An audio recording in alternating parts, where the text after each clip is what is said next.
मेरे बारे में जो भी कहा जा रहा है, मोनू भैया ने कहा या और भाइयों ने जो कहा, उसको अपने मन से थोड़ा कम कर दीजिएगा। बहुत गर्मी लग रही है लोगों को, लग रही है ना? अभी अगर डीजे बजा दिया जाए तो किसी को गर्मी नहीं लगेगी, सब नाचेंगे, पसीना पसीना, तरो पंखा नहीं खोलेंगे, नहीं? हाँ, ये ज्यादातर लोगों को नहीं लग रही है। आप सभी यहाँ सुबह से बैठे हैं। ये मोनू बाबू ने सही कहा कि मुझको हाईजैक कर लिया गया। एक्चुअली रात में बात हुई। एक्चुअली आज पटना में एक हम लोगों ने रखा था साहब के जन्मदिन के उपलक्ष्य में कार्यक्रम। रात में मोनू बाबू से बात हुई मेरी 15-20 दिन पहले, और सुबह हमने देखा कि तरह तरह के ग्रुप में जो है उनके साथ मेरी तस्वीरें घूम रही है कि मुझे आपके बीच आना है। तो आ गई हूँ आपके बीच, महादेव की बात करने को, साहब दीदी की बात करने को। ज्यादा सब कुछ आता नहीं है, जो भी सीखा है साहब दीदी से ही सीखा है और महादेव ने सिखाया है। आपको भी वही सिखला रहे हैं, मुझे भी वही सिखला रहे हैं, लोगों को भी वही सिखला रहे हैं, क्योंकि गुरु वही है तो ज्ञान वही देंगे, बुद्धि वही देंगे, समझ वही देंगे। गुरु तो शिव है, कहीं कोई ऐसा नहीं है जो कोई नया है हमारे आपके बीच। ये वही शिव है जो हमारे आपके घरों में पूजित हैं, तस्वीरों में, कभी शिवलिंग के रूप में, कभी मूर्ति में, चौक चौराहों पर, गली में, मंदिरों में, शिवालयों में। कोई नए शिव को ला करके साहब ने हमारे आपके बीच नहीं रखा है। साहब ने उसी शिव को रखा है जिससे हम आप मांगते हैं, सब कुछ मांगते हैं, बाल बच्चा मांगते हैं, बेटा बेटी मांगते हैं, संपत्ति मांगते हैं, गाय गोरू मांगते हैं, चीजें मांगते हैं, और वो देते भी हैं। पर जो सबसे जरूरी चीज है वो नहीं मांगते। उनके उस रूप से कि वो ज्ञान भी देते हैं, वो गुरुओं के गुरु हैं, ज्ञान के निधि अगम है, और हम उनसे ज्ञान नहीं मांगते, सब कुछ मांग लेते हैं। जो चीजें यहाँ रह जाएंगी, हम लोग चले जाएंगे, चीजें यहाँ रह जाती हैं, हम लोग सब कुछ मांगते हैं जो यहाँ छूट जाएगा, और जो हमारे आपके साथ जाएगा वो नहीं मांगते हैं। वो उस परमात्मा की समझ, वो शिव की समझ वो नहीं मांग पाते। तो साहब ने कहा जिससे सब कुछ मांगते हो उससे ज्ञान भी मांगो।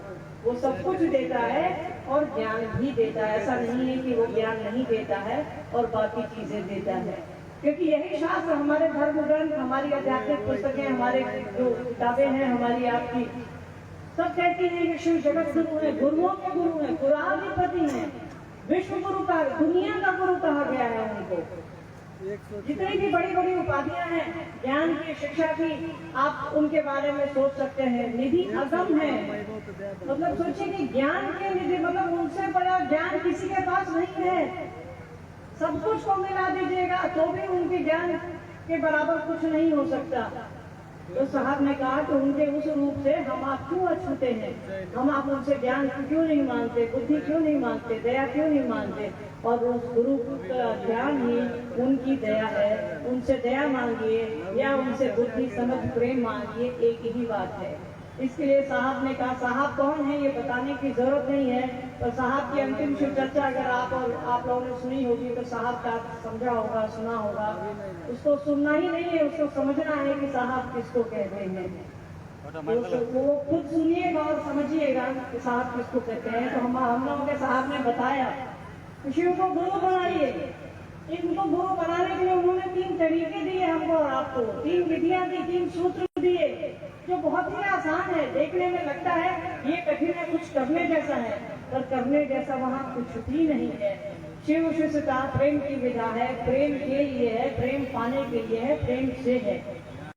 उसमें उन्होंने पहले सूत्र में कहा कि हे शिव आप मेरे हैं, मेरा शब्द, अभी मोनो व्याख्या कर रहे थे ना, बोल के मेरा शब्द, हे शिव आप मेरे गुरु हैं, मैं आपका शिष्य हूँ, मुझे शिष्य पर दया करिए। तो जिसको अपना समझिएगा उसका काम भी कर लीजिएगा। अपना संबंध किसी से बन जाता है तो काम भी करते हैं उसका। तो दूसरा सूत्र क्या है, उसका काम ही है। साहब ने कहा है शिव शिष्य बनिए और शिव शिष्य बनाइए। तो शिव शिष्य बनने के क्रम में दूसरों को समझाना है, दूसरों को समझाने के क्रम में बनना है। दोनों चीजें हैं, एक सर्किल बन जाता है कि बनाने के लिए बनना है और बनने के लिए बनाना है। दोनों चीजें हम आप किसी को समझाते हैं कि शिव मेरे गुरु हैं, उनको अपना गुरु बना लिए, तो हमारा आपका ध्यान, हमारा आपका मन उतनी देर उस शिव की परिधि में रहता है, भगवान शिव के इर्द गिर्द घूमता रहता है। सामने वाले को समझाना है, ये एक चाहत रहती है, सामने वाले को बताना है हमारे आपके जीवन में जो जो फायदे हुए हैं, जो भी परिवर्तन हुआ है, वो हम आप बताते हैं कि देखिए शिव को गुरु बनाने के बाद मेरे बच्चा को नौकरी लग गई, मेरे बच्चे की शादी हो गई, मेरा घर बन गया, जो भी चीजें छोटी से छोटी और बड़ी से बड़ी हम आप उनको बड़े प्रेम से समझाते हैं। इसलिए समझाते हैं कि वो समझे, वो भी गुरु की ओर चले, महादेव को अपना गुरु बनाए, अपना शेष भाव उनको अर्पित करे। और तीसरा, जैसे किसी को अपना समझिएगा तो उसकी बड़ाई कर लीजिएगा, दूसरा सूत्र उसकी बड़ाई करना है। तीसरा है किसी को अपना समझिएगा तो याद आएगा, कोई अपना होता तो याद आता है कि नहीं याद आता है, याद आएगा ही आएगा। तो तीसरा सूत्र वही है कि 108 बार नमः शिवाय से प्रणाम करने की कोशिश हमसे आपसे नहीं होगा, इसलिए उन्होंने कहा कि कोशिश करिए। और झगड़ा करते करते एक दिन साहब ने कहा, एक गीत की लाइन है ना कि एक दिन तुमको मुझसे मोहब्बत हो जाएगी। झगड़ा करते करते एक दिन हम आप शिव को प्रणाम कर लेंगे। और साहब ने कहा है कि शिव को अगर एक बार हमारा आपका मन प्रणाम कर ले तो 2-3 जन्म तक प्रणाम करने की जरूरत नहीं होती है। आप ये कह सकते हैं कि हम लोग तो 108 बार करते रहते हैं, तो ये याद रखिए कि उस शिव को 108 बार प्रणाम क्या हम अपने लिए करते हैं या उस शिव के लिए करते हैं। जिस दिन उस शिव के लिए प्रणाम करिएगा, जिस दिन उस शिव को साहब दीदी के लिए प्रणाम करिएगा, आपका प्रणाम वहां तक पहुंचेगा। हम आप तो अपने लिए प्रणाम करते हैं, दुनिया के लिए करते हैं, चीजों के लिए करते हैं, सामान के लिए करते हैं, तो कितनी दूरी तक पहुंचेगा। एक खिलौना आता है, बच्चा थोड़ा रबड़ लगा रहता है, आसमान में होता है, उसको उछालिएगा तो 10-12 फीट उछलेगा, उससे ज्यादा नहीं उछलेगा। हमारा आपका प्रणाम यही है कि हम लोग जगत के लिए प्रणाम करते हैं, जगत के लिए दया मांगते हैं। कभी एक साहब दीदी के हिसाब से, साहब दीदी की चाहत से उस शिव से दया मांगिए, उनको प्रणाम करिए, तो भरोसा करिए साहब की बात का, दीदी की बात का, फिर दोबारा से कुछ भी करने की आवश्यकता नहीं पड़ेगी उनको। तो जो वो कह रहे हैं वो करिए, वो कह रहे हैं कि आप अपना गुरु बनाइए, दूसरों को प्रेरित करिए, तो काम हमको और आपको करना चाहिए। और ये नई बात नहीं है, ये हजार साल से हम आप करते आ रहे हैं। शिव से बस दया मांगते नहीं आ रहे, पूजा तो उनकी करते ही आ रहे हैं। फायदा बताइए, साहब इस धरती पर आए, उन्होंने हमको और आपको शिव का शिष्य बनने की दिशा और दशा दी। उन्होंने कहा कि शिव को अपना गुरु बनाओ और इस दिशा में आगे बढ़ो, इस तरीके से शिव के राजमार्ग पर चलो।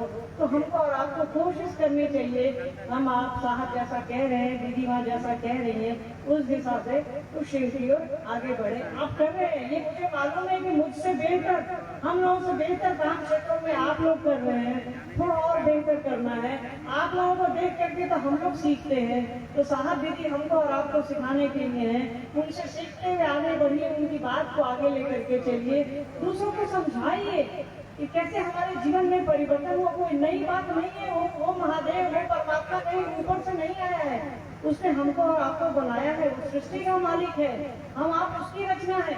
तो कुछ भी नया नहीं है इसमें, बस उनका तरीका नया है। किसी ने बताया नहीं शिव को गुरु कैसे बनाया जाए, कैसे उनसे दया मांगी जाए, कैसे उनसे ज्ञान समझ मांगी जाए। किताबें कहती हैं 112 या 122 लोगों की सूची है शिव शिष्यों की, पर किसी ने तरीका नहीं बताया हमको और आपको कि कैसे उस दया निधान को अपना गुरु बनाएंगे, कैसे उनसे दया मांगेंगे, कैसे उनकी ओर चलेंगे।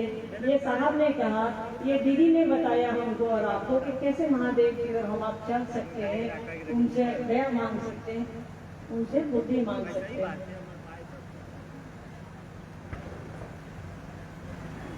देखते हैं वो लोग फंसा के गए ढेर सारी चीजें, सारे से पूछना भाई इतना मोटा चिट्ठा है कि डर लग रहा है, देख लीजिए कोई बात न जाए आप लोगों के बीच से। चिट्ठा मोटा नहीं, जिज्ञासा करना, सीता व्यवसाय से जिज्ञासा बहुत सही है। इस शिष्यता एक आध्यात्मिक उत्कर्ष है कैसे? शिव की शिष्यता एक आध्यात्मिक उत्कर्ष है कैसे? साथ की पंक्ति देखिए, शिव शिष्यता में हम आप उधार का जीवन जी रहे हैं, ये किसी और का है, इसको संभाल के रखना है। किसी से उधार लेकर के आते हैं तो सामानों को संभाल के रखते हैं ना। कटोरी में किसी के यहाँ से चीनी और दूध लाते हैं तो कटोरी ध्यान से रखते हैं कि फिर लौटाना होगा।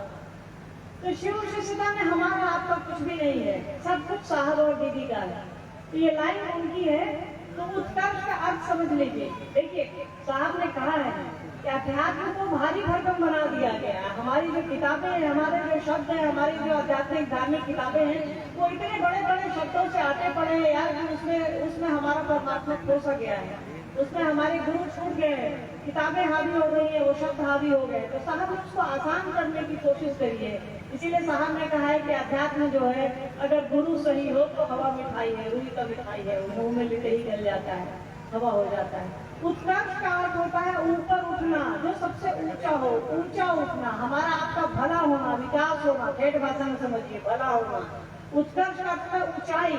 तो जब हम आप शिव को गुरु बनाते हैं तो इससे अच्छा क्या होगा, इससे ऊंचा क्या होगा, इससे शुभ क्या होगा? अध्यात्म का उत्कर्ष भगवान शिव है कि उससे ऊपर कुछ है ही नहीं। और हिमालय की चोटी पर, हिमालय पर हम आप पहुंच गए हैं, कैलाश पर हम आप पहुंच गए हैं, तो उससे ऊपर तो कुछ है ही नहीं। आज आपका उद्देश्य होगा कि सुरसा के इस प्रांगण में चर्चा में आना। जब आप पहुंच गए हैं तो अभी का आपका उद्देश्य तो पूरा हो गया ना। तो उत्कर्ष का अर्थ होता है ऊपर उठना, ऊपर जाना।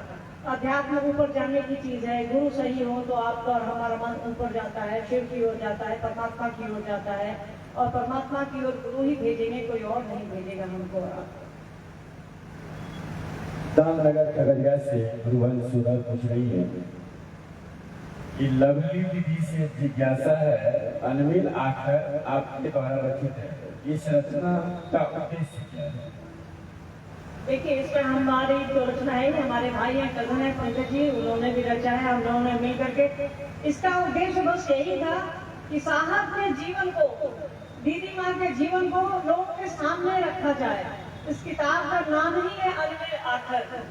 अनमिल का अर्थ होता है जिसका कोई मेल नहीं हो, कोई बड़ा, कोई छोटा, कोई टेढ़ा, कोई मेढ़ा, कोई गोल, कोई चौकोर, इस तरह से। आखर का अर्थ होता है अक्षर। तो साहब दीदी का जीवन भी तो यही है ना। साहब खुद इतने बड़े अफसर के बेटे, खुद इतने बड़े अफसर। और देखिए जब आप उनकी तस्वीरों में देखते हो, आप लोगों ने देखा होगा, एक धोती और एक शर्ट में बेचारे रहते थे। हमारी माँ, आपकी माँ दीदी नीलम आनंद जी राजघराने की बेटी थी, और यही कोसी और समस्तीपुर और कहाँ दियरा में नंगे पैर बेचारी चलती थी। उनका चेहरा, उनकी तस्वीरें आप लोग देख लीजिएगा तो इतनी गोरी थी वो कि धूप में लाल हो जाती थी। साहब कहते थे कि देखिए आप बीमार न पड़ जाइए। तो वो कैसे कैसे किन किन रास्तों से आगे बढ़े हैं, ये सोचिए। उनका जीवन कहीं कोई तुलना नहीं है। एक तरफ उनका भव्य परिवार, एक तरफ साहब इतने बड़े पदाधिकारी, इतने बड़े पदाधिकारी के बच्चे, और नंगे पैर चल रहे हैं, जमीन पर बैठ रहे हैं। वो हमारी आपकी तरह है, हमारे आपके घर में जैसे बच्चे हैं, अपना परिवार है, उस तरह से है। तो उनका जीवन भी तो अनमिल आखरों की ही तरह है। उनके जीवन को समेट पाना हमारे बस की बात